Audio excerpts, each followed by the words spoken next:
오늘 우리는 전 세계 기독교인들에게 가장 중요한 주간, 바로 성주간을 탐험하기 위해 매혹적인 시간 여행을 시작할 것입니다. 이 기간은 예수 그리스도의 삶에서 결정적인 사건들로 가득 차 있으며 기독교 신앙의 중심적인 이정표로서 깊은 영적 의미와 강력하게 드러나는 상징들을 품고 있습니다. 이번 주간 동안 우리는 구원의 역사를 형성한 순간들, 그리고 오늘날에도 기독교 생활의 모든 측면에 울려 퍼지는 그 순간들에 대해 성찰할 것을 초대받았습니다. 우리의 초점은 그 여정의 시작인 종려주일부터 예수의 삶에서 가장 친밀하고 의미 있는 순간 중 하나인 마지막 만찬의 목요일까지 각 사건의 세부 사항에 집중할 것입니다. 우리는 이 중요한 주간의 날들을 함께 걸어가며 각 순간이 역사뿐만 아니라 우리의 신앙과 일상 기독교 실천에 무엇을 의미하는지 이해할 것입니다. 성주간의 진정한 중요성을 이해하기 위해서는 예수님의 사역 초창기로 돌아가 그가 당시 종교 당국과 겪었던 갈등을 이해하는 것이 필수적입니다. 그의 가르침은 정해진 규범과 당시의 종교 계급 체계를 도전했습니다. 예수님은 유대율법의 엄격하고 문자 그대로의 해석을 따르기보다는 신성한 메시지의 깊은 영적 의미를 드러내며 사랑, 연민, 자비와 같은 가치를 강조했습니다.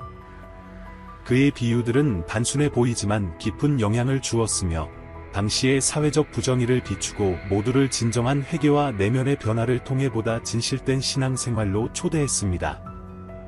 예수님의 기적 또한 이 변화 과정에서 중요한 역할을 했습니다. 기적들은 전통적인 영적 권위의 개념에 직접적으로 도전하는 것이었습니다. 예수님은 병든 자들을 고치고 귀신 들린 자들을 해방시키며 심지어 죽은 자들을 부활시키며 인간의 한계를 넘어서는 신적 힘을 드러내었습니다. 이러한 놀라운 행적들은 예수님의 추종자들에게는 감탄과 경외심을 불러일으켰으나 종교 지도자들에게는 그들의 권위와 통제하던 종교 체계에 대한 직접적인 위협으로 다가왔습니다. 이러한 기적들의 본질은 기존의 질서에 대한 명백한 도전이었으며 하나님과 인간 간의 관계를 이해하는 새로운 방식을 제시했습니다. 예수님께서 사형 선고를 받기 전 날들에는 그의 지상 생활을 흔들어 놓은 일련의 격동의 사건들이 있었습니다. 이 사건들 중 특히 하나는 종교 당국의 분노를 일으키며 그의 마지막 순간, 곧 십자가 처형으로 치닫게 되는 도화선이 되었습니다. 나사로의 부활입니다. 복음서에 기록된 나사로의 이야기는 예수님의 기적 중 가장 감동적인 기록 중 하나입니다. 나사로는 마르다와 마리아의 형제로 예수님이 멀리 계실 때 심각한 병에 걸려 죽음에 이르렀습니다. 예수님이 나사로가 죽은 지 4날 후에 베다니에 도착했을 때 가족과 친구들은 깊은 슬픔에 잠겨 있었습니다. 나사로의 무덤에 도착했을 때 예수님은 떠나간 나사로를 사랑했던 이들의 깊은 슬픔과 절망을 마주하셨습니다. 공동의 애도와 압도적인 슬픔 속에서 예수님은 자신의 신성한 연민뿐 아니라 거대한 힘을 드러내셨습니다. 한마디 명령과 함께 무덤 입구를 막고 있던 돌을 치우라고 하시고 굳건한 권위로 외치셨습니다. 나사로야, 나오너라. 이후 일어난 일은 기념비적 기적 그 자체였습니다. 4날 동안 죽어있던 나사로가 장례용 수의에 쌓인 채 무덤에서 나왔습니다. 그 자리에 있던 이들의 충격과 불신은 곧 기쁨, 경외, 그리고 그들이 방금 목격한 기적 앞에서의 경탄으로 바뀌었습니다. 나사로의 부활은 예수님이 죽음에 대해 지니신 절대적인 힘과 그를 믿는 모든 이들에게 주어지는 영원한 생명의 약속을 생생하게 증언하는 사건이 되었습니다. 그러나 많은 이들이 나사로의 부활에 깊이 감동하고 변화되었으나 다른 이들은 이를 자신들의 종교적 권위와 전통에 대한 직접적인 모욕으로 여겼습니다. 이미 예수님의 추종자 수가 증가하고 그의 가르침에 동요했던 종교 지도층은 나사로의 부활에서 자신들의 권위와 영향력에 대한 직접적인 도전을 보았습니다. 곧 기적 소식은 지역 전역으로 빠르게 퍼졌고 반응은 분열되었습니다. 많은 이들은 예수님의 신성한 힘에 감탄하며 그들이 목격한 바에 감동받아 신앙과 경배로 그를 따르게 되었습니다. 그러나 다른 이들, 특히 종교 당국은 나사로의 부활을 자신들의 이익과 특권에 대한 직접적인 위협으로 간주했습니다. 늘 권위자들에게 나사로의 기적은 단순한 자비나 신적 힘의 행위 이상의 의미를 지니고 있었습니다. 그것은 예수님이 실제로 자신들의 율법 해석에 도전하며 점점 더 많은 추종자들을 얻고 있음을 나타내는 명백한 신호였습니다. 위협과 압박을 느낀 당국은 예수님을 중심으로 한 운동을 막을 수 있는 유일한 방법은 그를 완전히 제거하는 것이라고 결정했습니다. 당국의 의도와 사건들이 향하는 방향을 인지한 예수님은 메시아 예언을 성취하고 하나님의 뜻을 이루기 위한 신성한 계획을 이어가며 예루살렘에 입성하기로 결정하셨습니다. 그의 예루살렘 입성은 충동적이거나 우연한 행위가 아니라 깊은 영적 및 상징적 의미가 담긴 계획적인 행동이었습니다. 이 사건은 여러 복음서 구절에 기록되어 있으며 그중 가장 잘 알려진 것은 마태복음 21장 1절부터 11절까지의 구절입니다. 이 구절은 종종 예수님의 예루살렘 입성 또는 종려주일로 불립니다. 성경 본문은 다음과 같이 기록되어 있습니다. 예루살렘에 가까워져서 올리브산에 있는 베다니에 도착하자 예수님은 두 제자를 보내며 말씀하셨다. 너희 앞에 있는 마을로 가라. 그리하면 곧 묶여있는 암나귀와 그와 함께 있는 작은 나귀를 찾을 것이다. 그것들의 끈을 풀고 내게로 가져오라. 만약 누가 뭐라고 하거든 주님께서 그들을 필요로 하신다 하라. 그리하면 즉시 보내실 것이다. 이 일이 일어난 것은 선지자가 말한 바가 이루어지도록 하기 위함이라. 시온의 도시에 말하라. 보라, 너희 왕이 내게 오시나니 겸손하여 암나귀와 작은 나귀 곧 집 나귀의 새끼를 타고 오시는도다. 제자들은 가서 예수님께서 명령하신 대로 하였다. 그들은 암나귀와 작은 나귀를 데려와서 그 위에 자기들의 겉옷을 얹었고 예수님은 그 위에 타셨다. 큰 무리가 길에 자기들의 겉옷을 펴고 또 다른 이들은 나뭇가지를 잘라 길에 뿌렸다. 예수님 앞서가는 무리와 그를 따르는 무리들이 소리 높여 외쳤다. 다윗의 자손이여 호산나. 주의 이름으로 오시는 이에게 복이 있도다. 가장 높은 곳에서 호산나. 예수님이 예루살렘에 입성하시자 온 성이 들썩이며 물었다. 이 사람이 누구냐? 무리들은 대답하였다. 이 사람은 갈릴리 나사렛의 선지자 예수님이시다. 종려주일은 예수님의 삶에서 가장 상징적이고 의미 있는 순간 중 하나로 기독교 전통의 필수적인 부분이자 메시아적 희망의 강력한 상징이 되었습니다. 이 날은 예수님이 예루살렘에 입성하신 승리의 날로 기록되었으며 수많은 무리가 모여 그를 맞이하고 종려와 올리브 가지로 그를 환영하며 그의 메시아적 정체성을 인정하는 제스처를 보였습니다. 예수님의 예루살렘 입성은 거대한 기대와 열정의 분위기 속에 감싸여 있었습니다. 그의 가르침과 기적에 관한 소식이 널리 퍼져나갔으며 많은 이들이 그가 약속된 메시아, 이스라엘 백성을 압제의 소나귀에서 해방시킬 분임을 확신했습니다. 그 기대감은 만져질 정도였으며 사람들은 예수님에게 고대의 해방과 구원의 약속이 이루어지는 것을 보았습니다. 예수님이 예루살렘에 접근하시면서 작은 나귀를 타신 채로 군중들의 눈앞에 단순함과 겸손의 장면이 펼쳐졌습니다. 말 대신 나귀를 택하신 것은 강한 상징성을 지닌 의도적인 선택이었습니다. 말은 전통적으로 전사나 정복 왕과 연관되어 있는 반면 나귀는 평화로운 왕의 모습을 상징하며 예수님이 백성에게 평화와 구원을 가져다주고자 하는 사명을 반영했습니다. 군중들은 존경과 경의를 표하는 제스처로 거리에 모여들어 그들의 겉옷을 길에 펴고 올리브 가지를 잘라 예수님을 환영했습니다.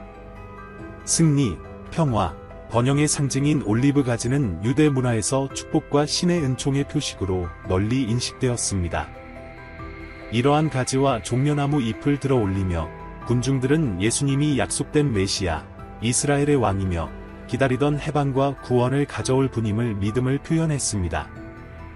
거리에서 울려 퍼지는 호산나라는 외침은 찬양과 간구의 표현으로 구세주의 도래에 대한 사람들의 신앙을 확증하는 것이었습니다. 그러나 모두가 같은 기쁨과 열정을 공유한 것은 아니었습니다. 군중들이 그를 다윗의 자손으로 찬양하는 반면 종교 지도자들은 점점 불신과 우려를 표하며 지켜보고 있었습니다. 그들에게 예수님의 승리의 예루살렘 입성은 그들의 권위에 대한 직접적인 위협으로 다가왔습니다. 예수님에 대한 대중의 지지가 커짐에 따라 이는 로마의 지배에 대한 반란으로 이어지거나 더 나아가 그들이 수년간 구축해온 권력과 종교 통제 구조에 도전할 위험이 있다는 두려움을 불러일으켰습니다.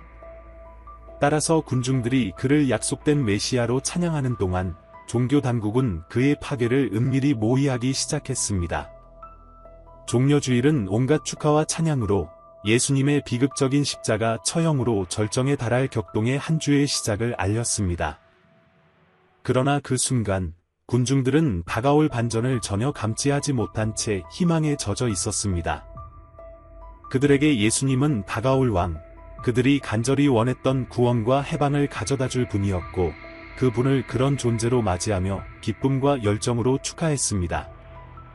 분위기는 승리의 기운이 넘쳤으나 예수님의 진정한 승리가 앞으로 전혀 다른 방식으로 드러날 것을 아무도 알지 못했습니다. 이러한 유형의 콘텐츠에 관심이 있으시다면 채널 구독을 고려하시고 여러분이 이 비디오를 시청하고 있는 곳을 댓글로 남겨주세요. 그리고 다시 비디오로 돌아갑니다.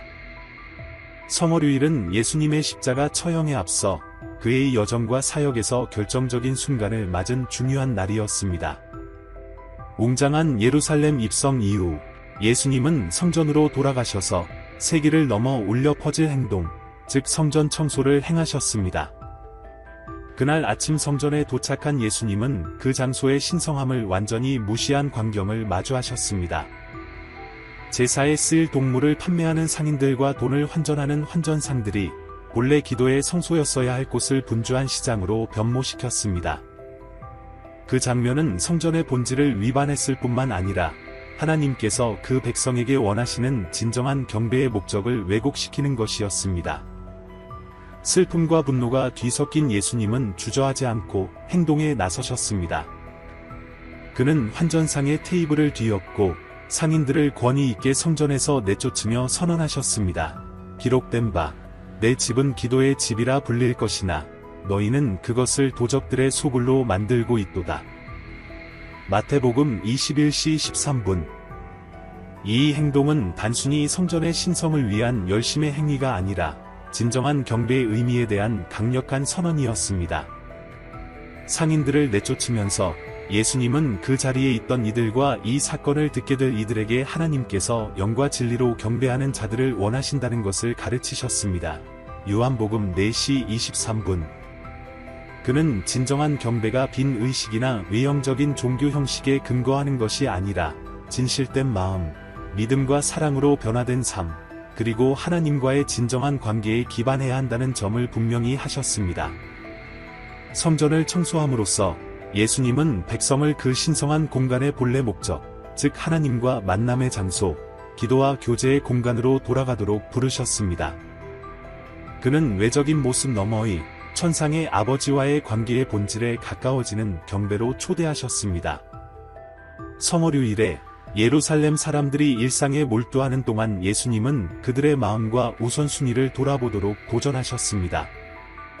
그는 단순히 말이나 의식으로 표현되는 것이 아니라 하나님의 뜻에 맞게 살아가는 삶 속에서 드러나는 진정하고 깊은 경배로 초대하셨습니다. 그러므로 성월휴일은 우리 모두에게 진정한 경배의 중요성을 상기시켜주는 날입니다. 우리의 마음과 종교적 실천을 평가하여 우리의 경배가 진실하고 성실하며 하나님 중심임을 확실히 하라는 초대인 것입니다.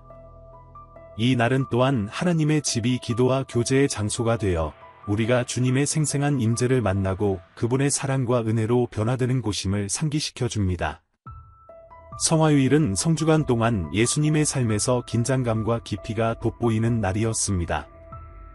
성월휴일의 성전 청소 사건 이후 예수님은 예루살렘 성전에서의 가르침 사역을 계속하시며 종교 지도자들과의 점점 더 치열해지는 대립을 맞이하셨습니다. 이날 그는 당시 지도자들의 위선과 영적 이해의 부족을 폭로하기 위해 비유와 직접적인 대립을 통해 깊고 도전적인 가르침을 전하는 데 전념하셨습니다. 그날의 가장 의미 있는 순간 중 하나는 예수님께서 가장 잘 알려지고 강렬한 비유들, 예를 들어 마태복음 21장 28절부터 32절까지 기록된 두 아들의 비유를 말씀하신 때였습니다.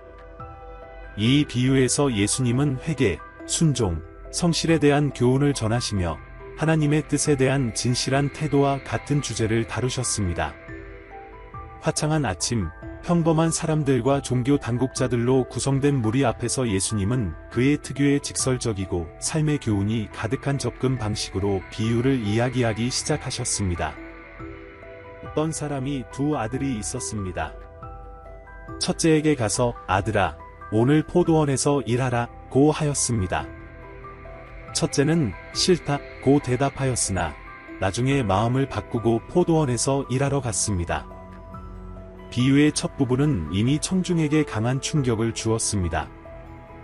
첫째 아들은 처음에 아버지의 요청을 직설적이고 도전적인 방식으로 거부하였으나 자신의 태도를 되돌아본 후 다시 생각하여 아버지의 명령에 순종하였습니다.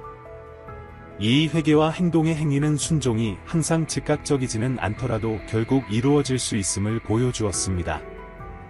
청중이 첫째 아들의 행동을 곱씹는 동안 예수님은 계속하여 말씀하셨습니다. 그 후 아버지는 다른 아들에게도 같은 말씀을 하였고 그는 네, 주님이라고 대답하였으나 실행하지 않았습니다. 이 순간 두 아들의 행동의 반전이 더욱 뚜렷해졌습니다. 첫째와 달리 둘째 아들은 순종의 약속으로 응답하였으나 결국 그 말을 실행하지 않았습니다. 그의 대답은 공허하고 무의미하여 실제 행동으로 이어지지 않았습니다. 이 이야기는 청중들에게 진정한 순종이 무엇인지, 그리고 말보다 실제 행동이 얼마나 중요한지 곰씹게 만들었습니다. 두 아들의 이야기를 마친 후 예수님은 깊은 성찰을 요구하는 직접적인 질문을 하셨습니다. 두 아들 중 어느 쪽이 아버지의 뜻을 행하였느냐? 청중들은 두 아들의 상반된 행동을 고려하며 이 질문에 대해 곰씹었습니다. 비록 첫째 아들이 처음에는 거부하였으나 결국 아버지의 뜻을 행한 이는 그였습니다. 반면 둘째 아들은 긍정적으로 대답하였으나 약속을 지키지 못했습니다. 그 후 예수님은 이 비유를 강력하게 적용하여 이를 듣고 있던 종교 지도자들에게 직접적으로 말씀하셨습니다. 그는 그들에게 자신들이 보여주는 무행동과 회개 부재에 대해 성찰할 것을 도전하셨습니다. 내가 너희에게 확신하노니 세리들과 창녀들이 너희보다 먼저 하나님의 나라에 들어간다. 요한이 의의 길로 너희에게 왔으나 너희는 그를 믿지 않았고 반면 세리들과 창녀들은 믿었느니라. 그리고 이 사실을 본 후에도 너희는 회개하거나 믿지 않았다. 예수님은 이로써 하나님께 순종하는 척하지만 실제로는 그분의 뜻에 따라 행동하지 않는 종교 지도자들의 위선을 폭로하셨습니다.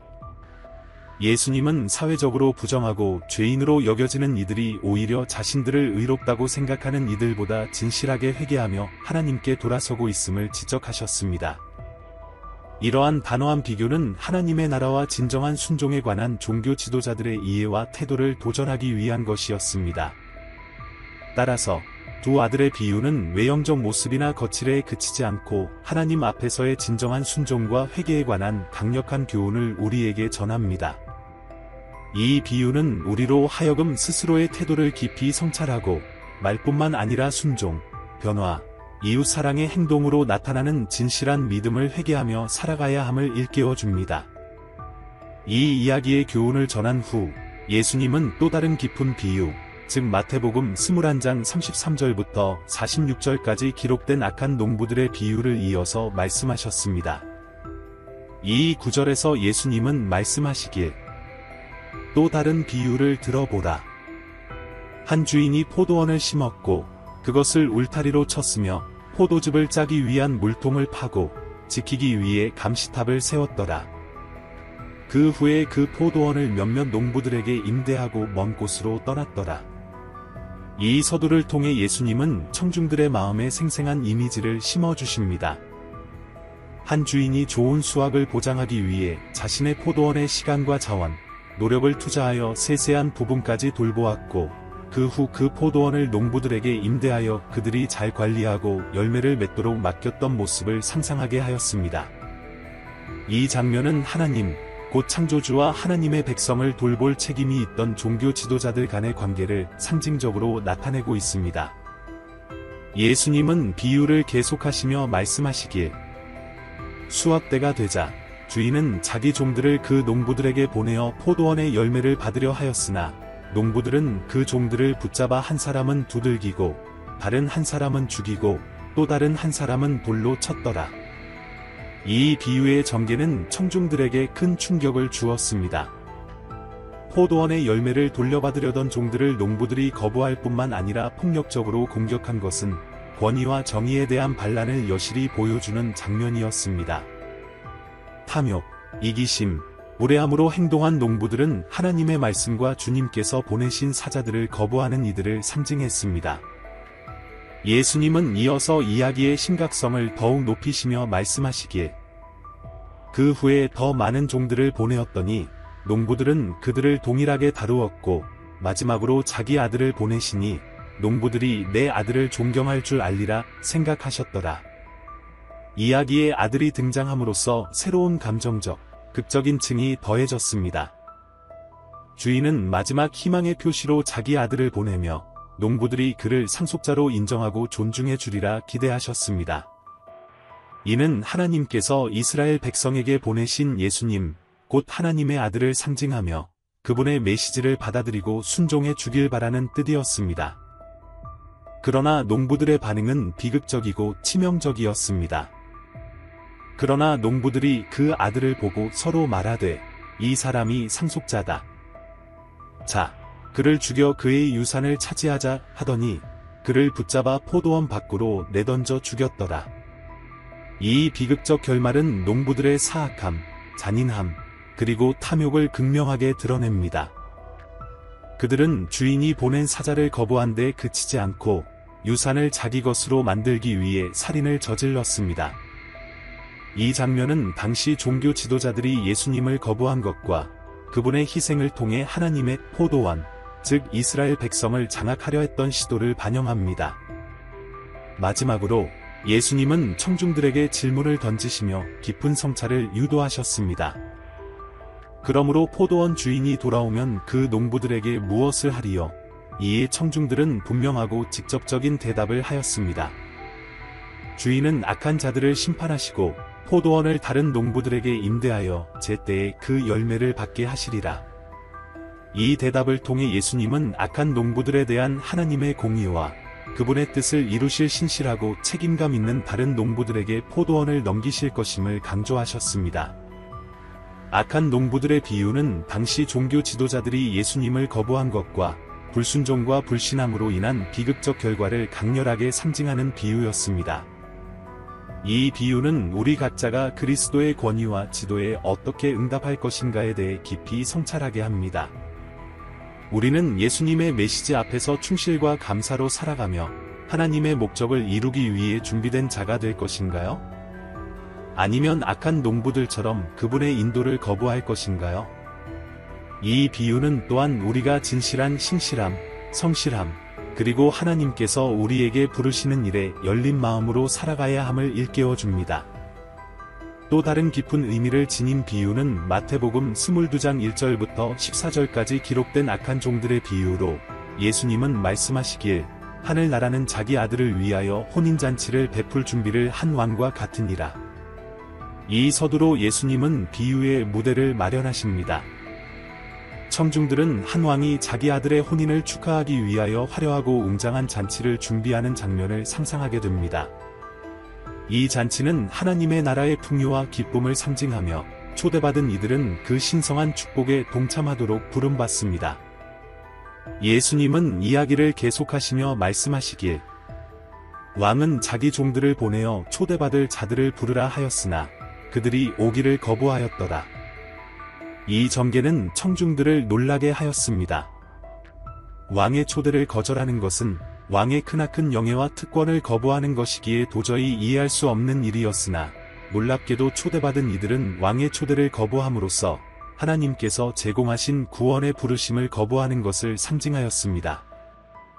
예수님은 이어 설명하시길 또 다른 종들을 보내며 명령하여 이르시되 내 잔치가 이미 준비되었으니 소, 양, 기린 다 잡아 넘겨라 하라 하셨더라. 여기서 초대의 관대함과 긴급함이 강조됩니다. 왕은 자기의 풍요로움을 나누고자 하는 마음으로 많은 이들이 잔치에 참여하기를 기대하셨습니다.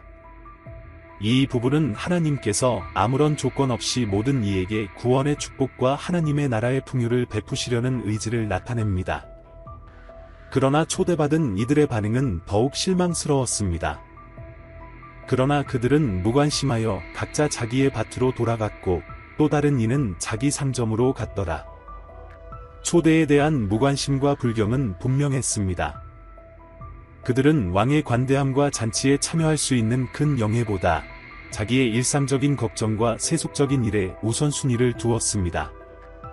이 순간은 많은 이들이 하나님의 초대를 거부하거나 무시하며 자기 야망과 이익에만 집중하는 모습을 상징합니다. 이러한 거절에 직면한 왕은 놀라운 결정을 내리셨습니다. 이에 왕이 자기 종들에게 이르시되 내가 택한 자들이 합당치 아니하도다. 그러므로 길모퉁이로 나가서 만나는 자마다 잔치에 초대하라 하시니 그 종들이 길가에 나가서 악인과 선인 할 것 없이 다 모으니 잔치가 넉넉히 차게 되더라. 여기서 예수님은 왕의 관대함을 강조하십니다. 최초 초대를 거절한 이들 대신 왕은 모든 이를 초대하여 하나님의 나라에 참여하도록 문을 활짝 여셨습니다. 이 전개는 도덕적, 사회적 조건에 상관없이 하나님의 나라에 모두가 초대됨을 상징하며 하나님의 포용적 은혜를 나타냅니다. 단, 초대에 응답하는 자는 믿음과 감사로 그 초대를 받아들여야 함이 조건입니다. 그러나 이 비유에는 또 다른 놀라운 결말이 있어 청중들에게 초대에 따르는 책임을 경고합니다. 왕이 잔치에 참여한 자들을 둘러보실 때에 혼인 예복을 차지 않은 한 사람을 보시고 물으시되 내 친구여 어찌하여 혼인 예복을 입지 않고 들어왔느냐 하심에 그 사람이 입을 다물더라. 이에 왕이 자기 종들에게 이르시되 그 사람을 발과 손을 묶어 어두운 데 내던져 거기서 슬픔과 이를 가는 소리가 있으리라 하시니라. 이 마지막 부분은 왕의 초대에 적절하게 응답하는 것의 중요성을 일깨워 줍니다.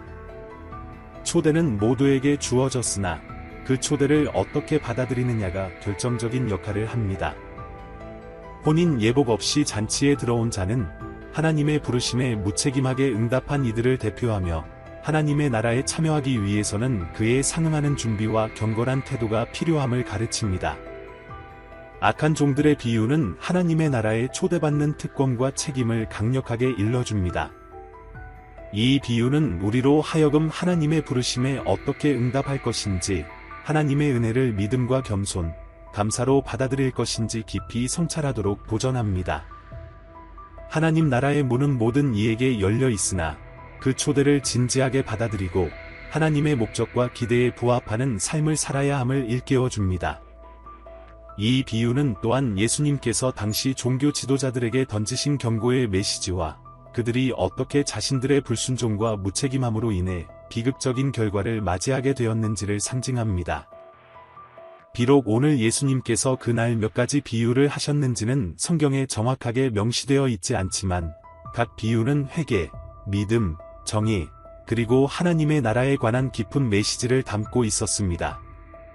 이 비유들은 당시 청중들에게 스스로의 행동과 마음을 깊이 성찰하게 하며 동시에 종교 지도자들의 허점과 잘못된 태도를 폭로하는 도구로 사용되었습니다. 예수님은 이러한 비유들을 통해 당시 지도자들이 무시한 영적 진실을 드러내고 모두를 진정한 내면의 변화와 성찰로 이끄셨습니다. 비유 외에도 예수님은 종교 지도자들과 직접 대립하시며 그들의 위선과 영적 무지를 폭로하셨습니다.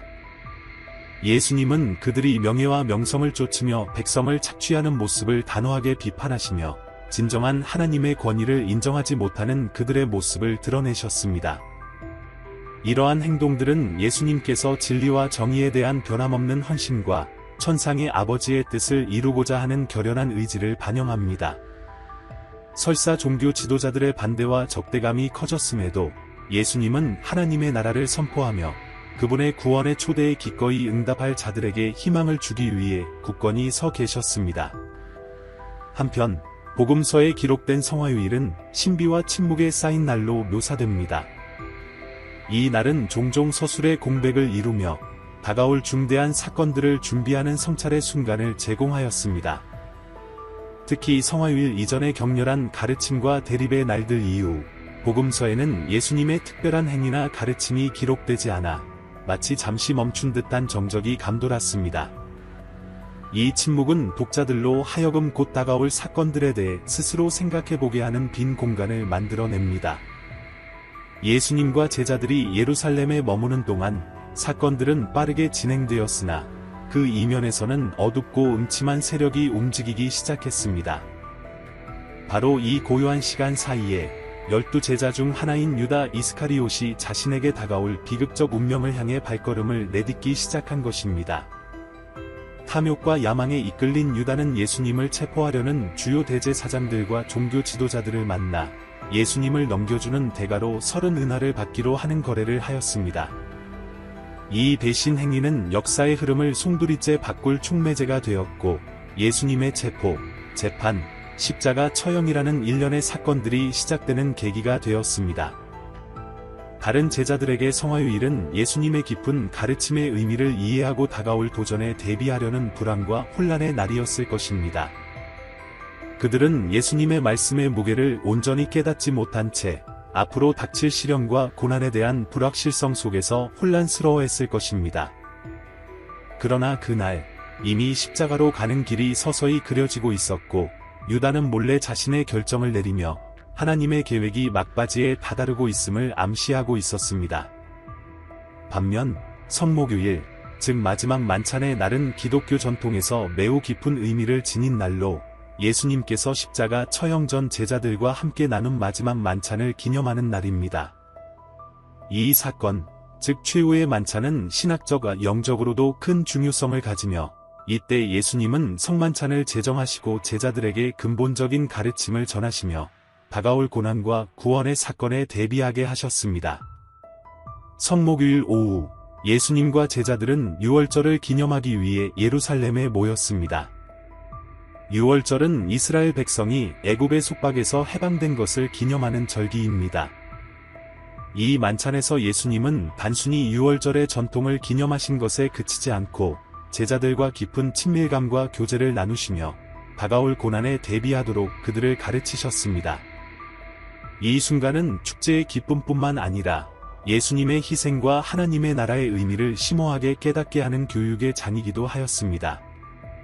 식탁 위에서 예수님은 전통적인 유월절 상징인 빵과 포도주를 새롭고도 깊은 의미로 재해석하셨습니다.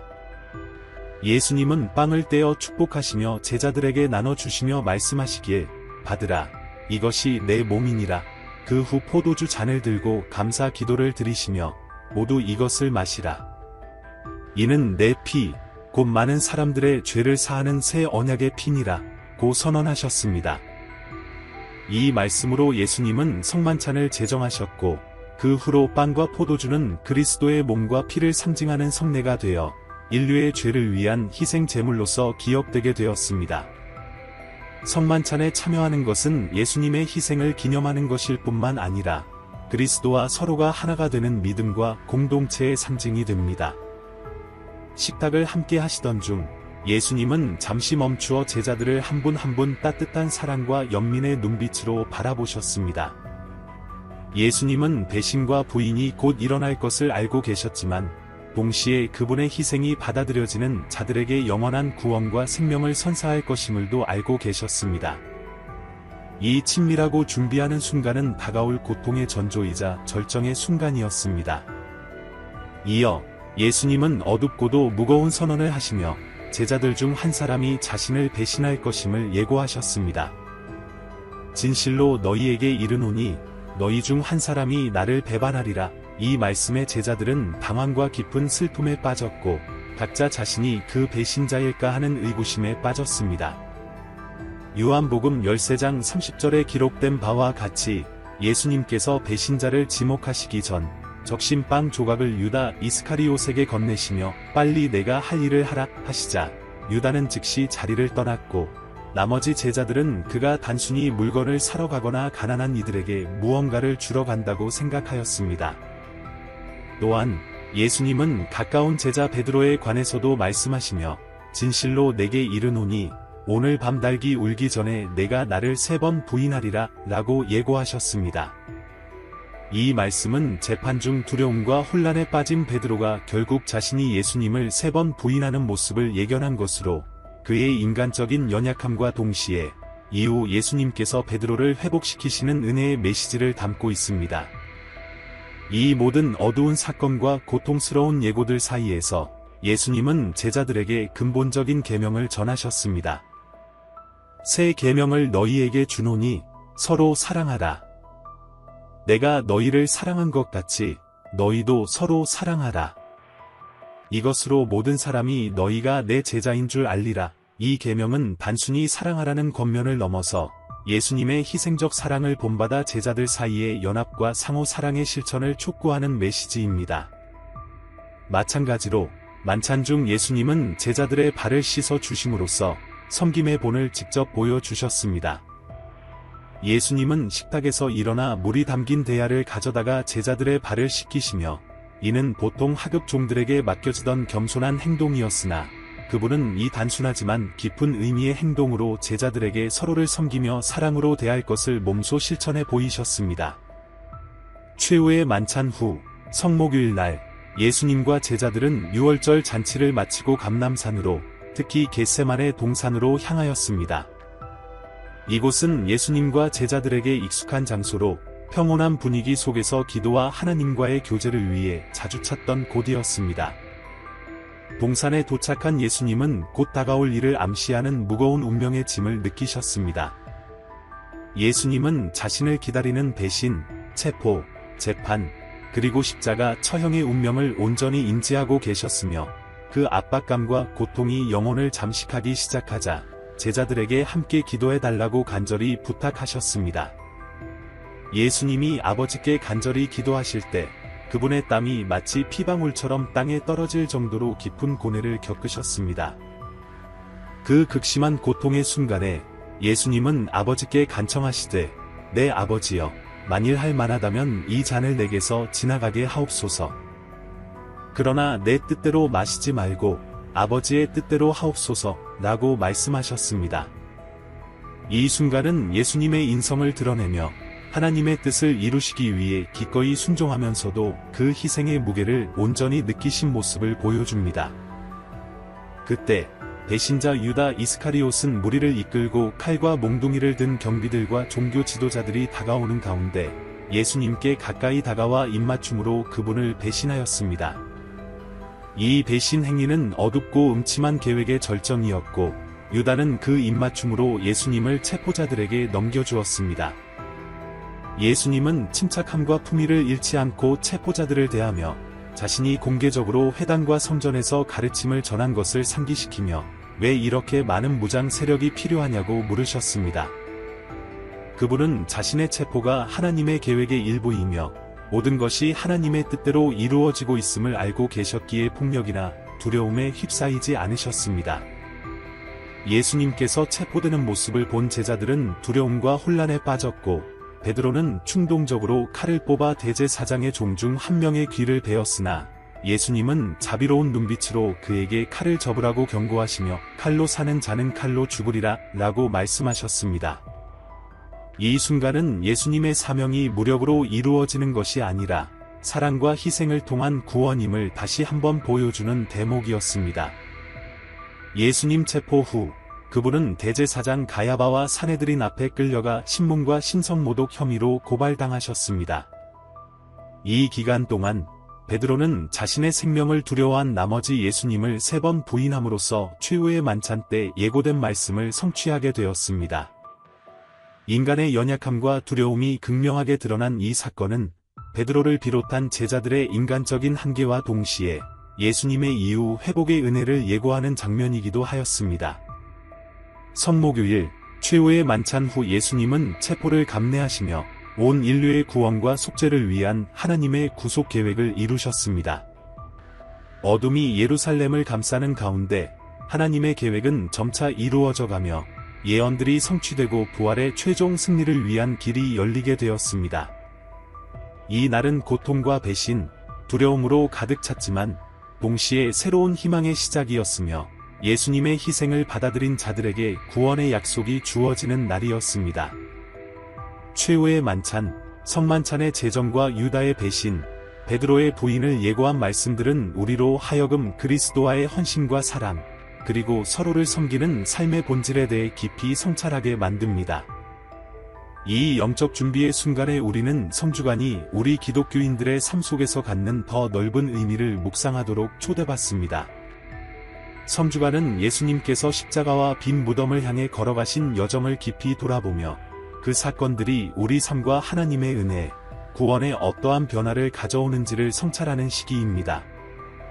단순히 과거의 사건을 기억하는 것이 아니라 예수님의 고난, 죽음, 부활이 우리 믿음과 일상의 실천에 어떤 깊은 영향을 미치는지를 깨닫게 하는 시간입니다. 예수님께서 십자가에서 죽으심으로써 우리에게 새로운 삶과 하나님과의 화해의 기회를 열어주셨습니다. 기독교인으로서 우리는 예수님의 모범을 따라 희생적 사랑, 자비, 용서의 원칙에 따라 살아가도록 부름받았습니다. 성주간이 우리 각자의 영혼 속에서 영적 갱신과 변화의 시간이 되어 예수님의 부활과 모든 믿는 이들에게 주어지는 영원한 생명의 약속을 새롭게 인식하는 계기가 되기를 바랍니다. 예수님의 희생의 깊이에서 영감을 받아 그분의 사랑, 은혜, 구원의 본을 따라 살기 위해 힘쓰는 우리가 되기를 기원합니다. 이는 예수님의 죽음이 우리 삶에 미치는 영향과 그분의 가르침을 우리가 다른 이들을 대하고 하나님께 가까이 나아가는 방식에 어떻게 적용할 수 있는지에 대해 깊이 생각해보는 소중한 기회입니다. 이번 성주간이 우리의 믿음을 새롭게 하고 예수님의 길을 겸손, 감사, 헌신으로 따르는 결단의 시간이 되기를 바랍니다. 우리 모두가 그분과의 더욱 깊은 교제를 추구하며 그분의 사랑이 우리를 변화시켜 하나님의 뜻에 순종하며 서로를 섬기는 삶을 살아가도록 인도되기를 소망합니다. 오늘 영상이 마음에 드셨기를 바랍니다. 금요일과 부활절 일요일 사이에 일어난 사건들의 계속되는 이야기를 보고 싶으시면 댓글로 남겨주세요. 그리고 좋아요와 구독도 잊지 마시길 바랍니다. 작은 행동이지만 큰 힘이 됩니다. 감사합니다. 하나님의 축복이 함께 하시길 바랍니다.